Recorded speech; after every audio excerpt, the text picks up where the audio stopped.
Hey there, I'm Ashley Bullington, and you're watching the fifth quarter, our Friday night wrap-up show where we bring you scores and updates from around the Houston area. And it was a great week 3 tonight.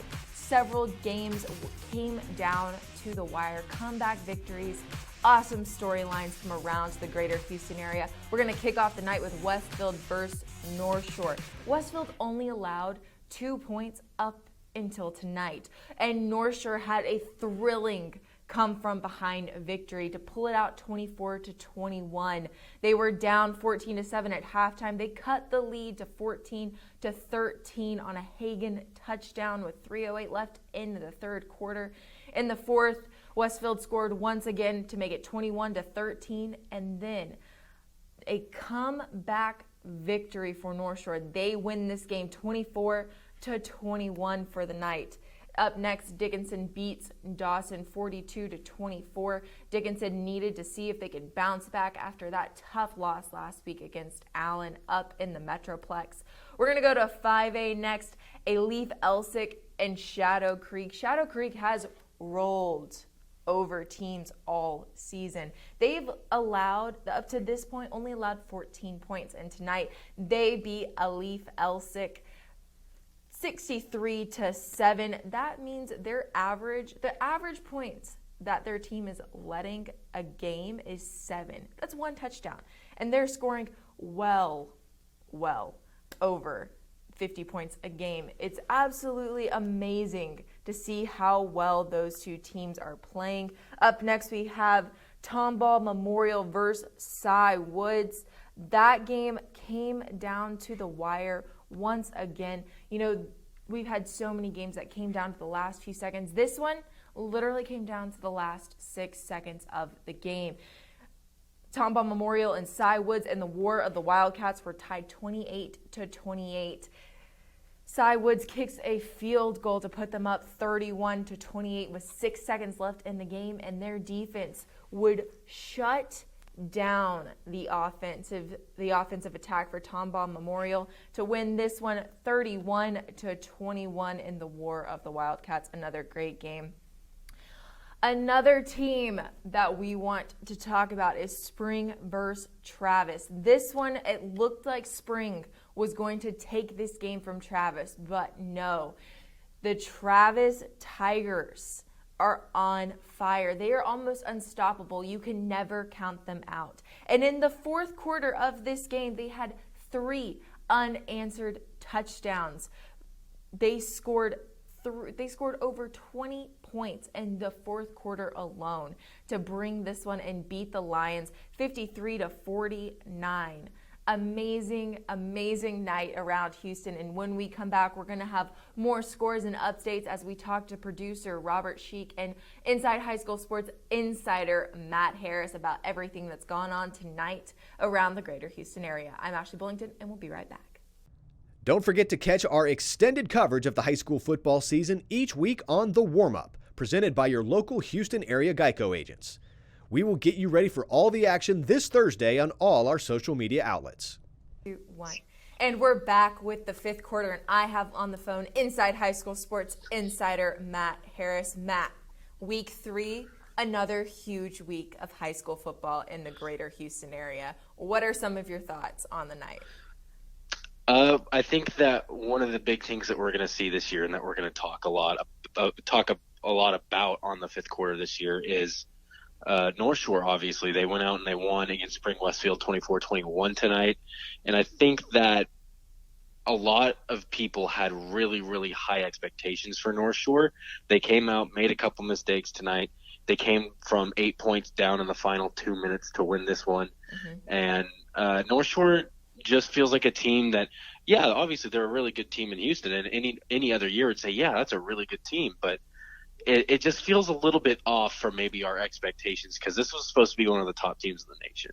And not only that, but Westfield is really good this year. I mean, they only allowed 2 points before that game, or before tonight's game. I mean, they shut out Lamar, and then last week had another really good game.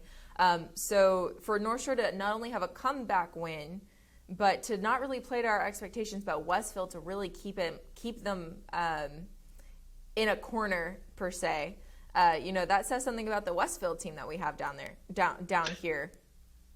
Yeah, there's no doubt about that. I think that Westfield is no doubt a team to watch. They're almost always one of the top teams in the area, and I think that it's very impressive and says a lot about them that they can go out and play North Shore within 3 points. And obviously, that's some stuff where they had some kicking mistakes at the end of the game that might have cost them that one a little bit. But Spring Westfield's no doubt a team to look out for down the road. So our game of the week is Klein Oak. So what were you seeing from that game? The Battle of the Kleins. The Kleins. That was a really good pun that we had in the warm-up this week. So what were we seeing from that game between Klein and Klein Oak? The biggest thing I noticed with that it was a lot of back and forth. Both of those programs are pretty good teams, and it was a back and forth game all night. Klein wound up pulling that one out 31-28 despite trailing most of the game. But those are both teams that are kind of, you've got two teams we just mentioned, North Shore and Spring Westfield, kind of at the and teams like Katy, Atascocita that come to mind that are at the top of Houston. But maybe in that kind of that B list is a lot of those Klein schools that I think are really good. Not teams that will necessarily make a run to the state championship or 4th or 5th round, but no doubt are capable of winning a playoff game or two and maybe getting to the 3rd round. That game ended 31-28. Another game that ended 31-28 was tonight in the War of the Wildcats as Cy Woods beat Tomball Memorial. This was a tough game all around, but what does it say about these two schools and for Cy Woods as they take a really good win tonight against Tomball Memorial? Yeah, Tomball Memorial's another pretty good team that's kind of in that B class of teams where it's not your North Shores or Katie's of the area, but you look at Cy Woods, they play in a district with, a ton of Cypress schools, but, guys like, or teams like Cy Fair are at the top that you think of, Cy Fair, Cy Ranch, that are, at the very bottom, I think, of that kind of A-list grouping of teams in the Houston area. And they come out and beat a good Tomball Memorial team tonight in another game that was back and forth for most of the night. So it's impressive for Cy Woods to stand out a little bit in that district behind Cy Fair and Cy Ranch. Another game I want to talk about that you've gotten to see the final score of over 70 points in this game. Atascocita beats Kingwood. That's a good bounce back for Atascocita, as last week they play Katy and they kind of get spanked after having a phenomenal opening game when beating a team and scoring 69 points. So what do we see from Atascocita this week? Yeah, there's no doubt about that. I mean, they're a better team than Kingwood. Not to rag on Kingwood at all, but Atascocita is one of the top probably 3 or 4 teams in the Houston area, and I think it says a lot about, not to just keep bringing up Katy, but I think it says a lot about how good Katy is when they can go out and beat Atascocita by 4. I think they beat them by 42 points, and Atascocita scored, I think, 69 against Katy Taylor in week 1 and over 70 this week. The fact that Atascocita has gone out there and absolutely waxed 2 teams and got beat so handily by Katy, I think that's a big statement for Katy. And honestly, in my opinion, more impressive than Katy's win over North Shore was the way they beat Atascocita last week. And talking about Katy, last question before we wrap this segment up. Katy just looks to be on another level in the greater Houston area. What do you think this Katy team, now that we're a couple of weeks in, do you want to put them as one of your favorites to win state this year? I think that I would. I think a big thing to watch, a big storyline to watch with that is tomorrow Duncanville will play I think it's St. John's Prep, something like that, from the Maryland area, Maryland, D.C. area. St. John's Prep is a top 10 team in the nation. Duncanville is also a top 10 team in the nation, and that's likely who Katy's going to get when they would get to that state level. But before that, they've got to go through a lot of talent in Houston. They obviously just beat the brakes off of Atascocita, and they went on the road and beat North Shore as well. So I think a big storyline to watch is obviously that potential 3rd round rematch with North Shore, especially if North Shore can get Zach Evans going again and get Shadrack Banks back healthy. That'll be a big game, but if they can get past that, I think that Katy would be my state champion, my favorites for 6A Division I state champions, yes. Awesome, Matt. Well, thank you so much for joining us tonight on the 5th quarter. We'll be right back. Watch Inside High School Sports to catch this week's Chevy Spotlight, brought to you by your Houston area Chevy dealers. Visit your nearest Chevy dealer to test drive their award-winning products. And we're back with the fifth quarter, and we have Chevrolet's Inside High School Sports producer on the phone with us, Robert Sheik. Robert, week 3. It looks like this is maybe the biggest week we've had so far. We thought week 1 was big. We thought week 2 was big, but week 3 has been absolutely amazing at the end of it all. We'll start with Travis, who had a crazy comeback win, scoring 3 unanswered touchdowns in the fourth quarter to beat Spring. What are your thoughts on that game? Yeah, well, Friday the 13th under a full moon, I guess we should have expected a night like this to happen. And it certainly, the werewolves were out. It seems like all across the Houston area Friday night. What a comeback by the Fort Bend Travis Tigers. Quarterback Eric Rodriguez, 7 total touchdowns tonight, 5 passing, and then 2 more on the ground, not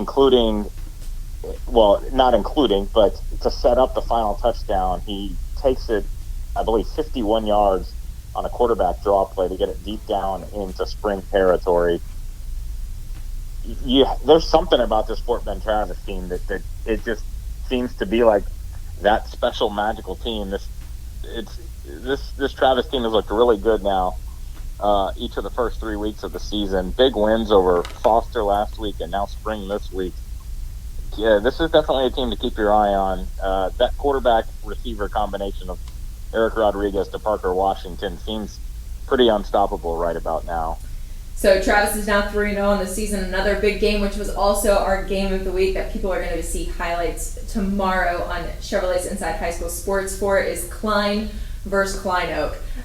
Inclined to say that that the highlights are going to be on Inside High School Sports in the morning. Ha, punny. But what were we seeing in this the Battle of the Kleins? Yeah, it's first of all, Klein Oak. A lot of respect to that quarterback receiver duo, Montrell Bolton to Dwight McLaughlin Jr. 3 times last night for touchdowns. McLaughlin, one of the top recruits, not only in the area but in the state, and he's just a big, tall receiver that nobody can really seem to cover. And Bolton was just kind of throwing the ball up for McLaughlin in the end zone last night, and Klein couldn't seem to stop it. He had 3 touchdowns, but what moxie by the Klein Bearcats and quarterback Bryce Corsten to just keep punching the ball down the field and grinding it down the field. And the Bearcats really seemed to grind that one out last night. A very big win in a district that is ultra competitive, maybe the best 6A district in the region, 15-6A. And boy, Klein Oak, I think, was maybe thinking, well, maybe we can upset the apple cart this season and, maybe take it away from the perennial powers, the Woodlands and Klein Collins. I don't know that Klein Oak was thinking that the Panthers would get knocked off by Klein last night. And, Klein last year had to battle and win the last week just to get into the playoffs and ended up going a couple rounds deep, I believe. But, this time around, what a way to start district play for Klein.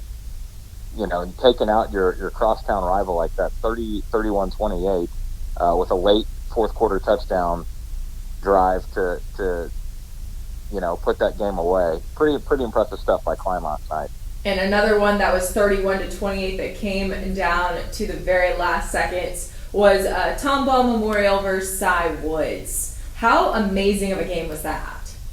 Yeah, it's pretty crazy, and I'll be honest, I haven't gotten to see a whole lot of that one yet, of the highlights of that one yet, but Cy Woods just kept finding ways to get down.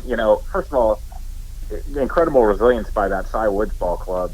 You start the year 0-2 after a couple of losses to really good non-district opponents, and then now you're in your district opener against a Tomball Memorial team that looks to be one of the top teams in the district, along with Cy Woods and Cy Ranch. It could have been easy for those Cy Woods kids to get down after a couple of losses, but give them credit for battling back and, kind of, I'm not going to say control the whole game because it was obviously tight all the way, but Yeah. Cy Woods led for much of the game. It was either tied or Cy Woods leading for much of the game. Tomball Memorial kind of kept finding ways to answer to get back, to tie the game back up. But Cy Woods able to go down and get a last-second field goal to win that game, 31-28. And again, just like that Klein situation, what a great way to start district play. It's going to be a battle. You're just trying to find wins to get to earn a playoff spot, and these types of games are going to be battles, and if you can notch one of those on your belt in the district opener, that's a huge win for that club. And another battle that we had in the greater Houston area was Westfield versus North Shore tonight, as North Shore pulled a come-from-behind victory. But let's talk about this game a little bit, kind of break it down, and also talk about the fact that Westfield tonight let more points than they've had all season. Yeah, the Westfield defense, obviously I think we kind of expected that. The Westfield defense hadn't given up a touchdown all season. It only given up 2 points, and that's obviously not the defense giving up 2 points. So you knew this Westfield defense was really, really good, and we were going to kind of all get to see just how good this defense is, taking on a North Shore team that has been there and proven just how good it is, the defending 6A state champions, obviously. And give Westfield credit for looking really impressive all night, but North Shore kind of showed that heart of a champion and battled back, and it's you can't say, well, it's a non-district game and we have some guys out. Does this game really matter? But you could definitely see the emotion of the North Shore kids at the end of that game. They were fired up when the game-winning field goal, when the referee threw his arms up, that was good. You could see the emotion from the North Shore kids, just fired up to. And those kids are probably playing with quite a bit of pressure right now. They're expected, the expectation level on that team right now is, I can't even imagine what it would be like, to be honest, to be an 18-year-old kid in that spot where your entire community just expects you to walk through and go win a state championship. All of a sudden you lose your first game and now you're trailing in your third game. That's very difficult for young kids to handle, and the North Shore kids showed that resiliency and were able to battle back and win a wild one. And now North Shore gets into district play, and you would think North Shore is able to win that district title without too much of a test. Perhaps maybe Beaumont Westbrook, but hats off to North Shore, and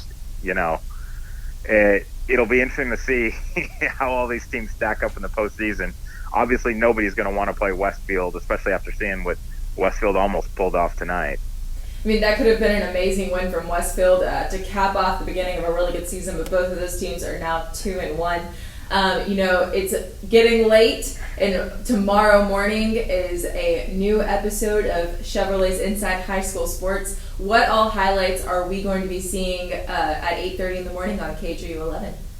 Yeah, so obviously we've touched on 3 of the 4 games that we have from tonight. The 4th game we'll have from tonight, Lamar Consolidated looked really impressive in a big win over Rosenberg Terry in that Battle of the Bergs out there in Rosenberg, big rivalry showdown. And then a few games from last night. Obviously the big one was Klein and Klein Oak. Also Cy Ranch looking really impressive in its district opener against Langham Creek. And then a couple of non-district affairs, Katie Morton Ranch looking good in a win over Westside, and Elkins looking very dominant in a win over Chavez. Elkins, I believe, was up 28-0 at halftime in that one. And, Elkins, another Fort Bend ISD team like Travis, that's going to be a really fun district to keep an eye on this year. Ridge Point, Travis, Elkins, that Bush, that district could get pretty interesting. Usually a lot of high-scoring competitive games in that district, and that'll be a fun one to follow all season long. Well, it looks like it's going to be a really fun season altogether, and we're going to have all the highlights on Chevrolet's Inside High School Sports on KHOU 11 at 8:30 a.m., hosted by Matt Musel. But that's all we have for tonight's fifth quarter. Thank you, Robert, for joining us, and thank you for watching.